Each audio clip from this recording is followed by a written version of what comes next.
আসসালামু আলাইকুম। আমন্ত্রণ বাংলাদেশ সংবাদে আপনাদের সাথে আছি রোকসানা হক রেখা। পবিত্র হজ পালনের উদ্দেশ্যে সৌদি আরবের উদ্দেশ্যে ঢাকা ছেড়েছেন হজ যাত্রীরা। সোমবার দিবাগত রাত 2:15 প্রথম ফ্লাইটে 398 হজ যাত্রী নিয়ে হযরত শাহজালাল আন্তর্জাতিক বিমানবন্দর ছেড়ে যায় একটি ফ্লাইট। প্রথম দিনে 10টি ফ্লাইটে যাত্রী 4180 জন। এর মধ্যে 8টি ফ্লাইট সৌদি আরবের জেদ্দায় কিং আব্দুল আজিজ আন্তর্জাতিক বিমানবন্দরে এবং 2টি ফ্লাইট মদিনায় প্রিন্স মোহাম্মদ বিন আব্দুল আজিজ আন্তর্জাতিক বিমানবন্দরে অবতরণ করার কথা রয়েছে। এছাড়া এবছর বাংলাদেশ থেকে মোট 87,100 জন সৌদি আরব যাবেন। এর মধ্যে 5,200 জন সরকারি মাধ্যমে এবং বেসরকারি মাধ্যমে 81,900 জন যাবেন। চাঁদ দেখা সাপেক্ষে আগামী 5 জুন পবিত্র হজ অনুষ্ঠিত হবে। উত্তরার আশকোনা হাজি ক্যাম্পে হজ যাত্রীরা জানান, এবারের আয়োজন আগের চেয়ে অনেকটাই ভালো। আমরা মদিনাতে প্রথমে যাব, তারপরে মক্কা হয়ে হজ করে জেদ্দা হয়ে চলে আসবো। এর আগে প্রাইভেটে গেছিলাম, এবার সরকারিভাবে যাচ্ছি। ব্যবস্থা ভালো আছে এবং হাজি সাহেবের আমরা অনেক খুশি এই জন্যই যে আগে তুলনায় এবার অনেক টাকা কম লাগতেছে আমাদের। আল্লাহকে খুশি করার জন্য যাচ্ছি, যদি আল্লাহ খুশি হয়, আল্লাহ যদি কবুল করে, এটুকুই। জাতীয় ঐক্যমত্য কমিশনের সহসভাপতি অধ্যাপক ডক্টর আলী রিয়াজ বলেছেন, আমরা এমন একটা সনদ তৈরি করতে চাই যাতে কেউ আর ক্ষমতায় গিয়ে স্বৈরাচার হয়ে উঠতে না পারে। সকালে জাতীয় ঐক্যমত্য কমিশনের সাথে বিপ্লবী ওয়ার্কার্স পার্টির সংস্কার নিয়ে মতবিনিময়কালে তিনি একথা বলেন। উপযুক্ত সময় সংস্কারের জন্য উপযুক্ত কাজ শুরু করেছে সরকার। বৈঠকের সূচনা বক্তব্যে বিপ্লবী ওয়ার্কার্স পার্টির সভাপতি জানান, ঐক্যমতের প্রশ্নে বেশি রশি টানাটানি করলে ছিঁড়ে যাওয়া আশঙ্কা করেন। কমিটমেন্ট অনুসারে একটা অবাধ, সুষ্ঠু এবং নিরপেক্ষ নির্বাচন আয়োজনকে প্রধান ধরে কাজটা আগাতে পারলে এই উদ্যোগ সফল হবে। যেহেতু জাতীয় ঐক্যমত্য কমিশনের রাজনৈতিক এজেন্ডা নাই, তাই ন্যূনতম সময় মে-জুনের তারা রাজনৈতিক ঐক্যমতে পৌঁছাবে বলে আশা প্রকাশ করেন সাইফুল হক। চাঁপাইনবাবগঞ্জে নানা অনিয়মের অভিযোগ উঠেছে কমিউনিটি ক্লিনিক CHCP এর বিরুদ্ধে। স্থানীয়রা জানান, নিয়মিত রোগীদের দেয়া হয় না কোনো চিকিৎসা সেবা। ঔষধ না দিয়ে বিভিন্ন অজুহাতে ফেরত পাঠানো হয় রোগীদের। সম্প্রতি স্বাস্থ্য বিভাগের এক অভিযানে কমিউনিটি ক্লিনিক থেকে উদ্ধার করা হয়েছে প্রায় 15 কার্টন মেয়াদোত্তীর্ণ ঔষধ। চাঁপাইনবাবগঞ্জ প্রতিনিধি SM শাফাত জামিল দুলনের তথ্য ছবিতে ডেস্ক রিপোর্ট। এভাবেই ঘরে ছড়িয়ে ছিটিয়ে আছে চাঁপাইনবাবগঞ্জের একটি কমিউনিটি ক্লিনিকের ঔষধ ও চিকিৎসা সরঞ্জাম, যার সবগুলোই মেয়াদ উত্তীর্ণ। ঘর ভর্তি কার্টুনে থাকা এসব ঔষধ বের করছেন স্বাস্থ্যকর্মীরা। রোগীদের অভিযোগ, প্রয়োজনীয় সব ঔষধ থাকলেও তা না দিয়ে রোগীদের ফেরত পাঠান CHCP আকবর আলী। এছাড়াও ক্লিনিকের ঔষধ বাইরে বিক্রির অভিযোগও রয়েছে তার বিরুদ্ধে। মনে বলেছি, আপনি ওষুধ দেন না, আমি সচেতন নাগরিক একজন, আমি আপনার নামে অভিযোগ করব। উনি বলেছে, আমি বঙ্গবন্ধু সৈনিক, তুমি কোথায় অভিযোগ করবে করো। হ্যাঁ, এভাবে করে সে বলেছে, কিন্তু ওষুধ সাধারণ মানুষকে কোনো সময় দেয়নি। 2-4টা ওই ভিটামিন টিটামিন গেল চাইলে একবার দেয়, কোনো সময় পায়, কোনো সময় ঘুরিয়ে দেয়, নাই ওষুধ আসেনি কহে। আচ্ছা, খোলাও পাই না কতদিন। বলি যে কেন ওষুধ নাই, সব তো নিয়ে যেছে, তো শোনা যাচ্ছে তো চুলকনির ওষুধটা দাও। তো কইছে চুলকনির ওষুধ থাকলে কি দিব না, ভাত লাহারি করে খাইয়ে নিচ্ছি। বেশিরভাগই ঘুরিয়ে পাঠাই, ওষুধ নাই কই পাঠিয়ে দেয়।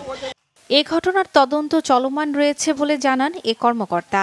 ওখানকার যে ইউচুপ মহোদয় সদরকে আমি নির্দেশ প্রদান করেছি, আপনি ওখানে যে দেখবেন জিনিসটা উনি ওখানে যে এই অনিয়মগুলোতে দেখতে পেয়েছে। উনি একটা বোর্ড গঠন করে যেই হচ্ছে ওই ওষুধের যে প্যাকেটগুলো, যে ওষুধের কোনটা মেয়াদ আছে কোনটা মেয়াদ নেই, সেগুলো সমস্ত কিছু শর্ট আউট করেছে। সরকারি যেই সম্পদ যেন হচ্ছে নষ্ট যেন না হয়, যেন সেটা সঠিক যেন জনগণের কাছে যেন পৌঁছায়, যেন সেই ব্যবস্থা নেওয়ার জন্য আমি নির্দেশনা প্রদান করেছি আমি এটা। জেলার 154টি কমিউনিটি ক্লিনিকের প্রতিটি থেকে 22 ধরনের ঔষধ দেওয়ার কথা থাকলেও তা পান খুব কম মানুষই। অথচ এই ক্লিনিকগুলো ঠিকভাবে কাজে লাগানো গেলে আরও বেশি স্বাস্থ্যসেবা পেত তৃণমূলের মানুষ। Banglavision news desk. দখলে মরে গেছে মুন্সিগঞ্জের লৌহজংয়ের কনকসার ও নাগেরহাট খাল ভরাট করে 5 শতাধিক বসতি করার সুযোগ করে দিয়েছে আওয়ামী লীগের একটি প্রভাবশালী মহল। হাতিয়ে নিয়েছে কোটি কোটি টাকা। এছাড়া খালের জায়গায় বহুতল ভবন নির্মাণ সহ 2 সহস্রাধিক দোকান ও ব্যবসা প্রতিষ্ঠান গড়ে তুলে এখনও ভাড়া উঠাচ্ছে দখলদাররা। নাগেরহাট খালটি সরকারিভাবে খনন করা হলেও এর সুফল পায়নি গ্রামবাসী। মুন্সিগঞ্জ থেকে সোনিয়া হাবিব লাবণীর তথ্য ছবিতে ডেস্ক রিপোর্ট। মুন্সিগঞ্জের লৌহজংয়ের কনকসার ও নাগেরহাট খালের উৎপত্তি পদ্মা নদী থেকে। একসময় খাল দুটি দিয়ে লঞ্চ, ট্রলার সহ সব ধরনের নৌযান চলত।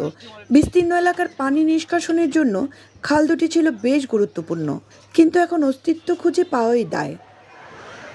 কনকসার খালটি ভরাট করা হয়েছে বিগত সরকারের আমলে। স্থানীয়দের অভিযোগ, খালের উপর বসতি স্থাপনের সুযোগ দিয়ে আওয়ামী লীগের একটি প্রভাবশালী মহল হাতিয়ে নিয়েছে কোটি কোটি টাকা।